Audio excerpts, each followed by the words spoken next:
விசுவாசத்தோட சொல்லுங்க, நாங்கள் விசேஷித்தவர்கள்.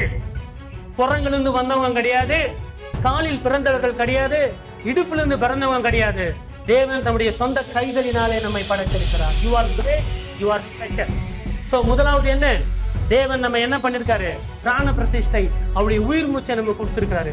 ரெண்டாவது என்ன பண்ணார், தேவன் நமக்கெல்லாம் என்னென்ன பண்ணிருக்காரு பாருங்க. ரெண்டாவது என்ன பண்ணிருக்காரு, யெகோவா தேவனாகிய பிதா நமக்கு செய்த சாயல் பிரதிஷ்டை.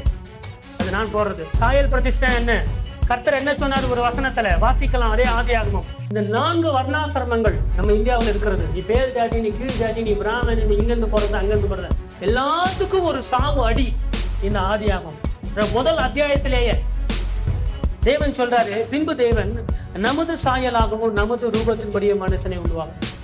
நம் தேவனுடைய சாயலாக இருக்கிறதுனால, தேவனுடைய ரூபத்தின்படி இருக்கிறதுனால நமக்கு என்ன பவர் இருக்கு தெரியுமா? அங்கே சொல்லுது, அவர்கள் சமுத்திரத்தின் மச்சங்களையும் ஆகாயத்த பறவைகள் எல்லாத்தையும் ஆளக்கூடிய அதிகாரத்தை நான் கொடுக்குறேன். Because they are special, they are created by my hands. என்னுடைய கரங்களினால நான் படைத்ததுனால நீங்கெல்லாம் யாரா இருக்கிறீர்கள், விசேஷித்தவரா இருக்கிறீர்கள். மறுபடியும் டவுட் வரும் என்று சொல்லி 26 சொல்லிட்டு 27 தேவன் தம்முடைய சாயலாக மனுஷனை சிருஷ்டித்தார். போதும் இல்ல சொன்னது, புரியுதா?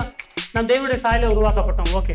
ஆனா மறுபடியும் சொல்றாரு, அவனை தேவ சாயலாகவே சிருஷ்டித்தார். சில மண்ணுங்கள் இருக்கும், புரியாது அவங்களுக்கு. தேவன் ரெண்டாவது அடித்து சொல்றாரு, தம்முடைய சாயலாகவே மனுஷனை சிருஷ்டித்தார், அவனை தேவ சாயலாகவே சிருஷ்டித்தார். அடுத்தும் சொல்றாரு,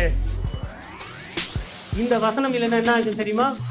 மற்ற மார்க்கங்களிலே இருக்கிற அந்த ஆண் வந்து உயர்ந்தவன், பெண்ணு தாழ்ந்தவங்க, நான் உயர்ந்த ஜாதி, நீ பெண் ஜாதி அப்படின்னு சொல்லுகிற சண்டையெல்லாம் போகணும்னு சொல்லிட்டு தேவன் சிருஷ்டிக்கும் போதே அவங்களை என்ன பண்ணிருக்காரு, ஆணும் பெண்ணுமாக அவர்களை சிருஷ்டித்தார். கிறிஸ்துவுக்குள், தேவனுக்குள் ஆண் என்றும் இல்லை, பெண் என்றும் இல்லை, சுதந்திரம் உள்ளவன் என்றும் இல்லை, சுயாதீனம் உள்ளவன் என்றும் இல்லை, அடிமை என்றும் இல்லை, எல்லோரும் சமமாக இருக்கிறார்கள்.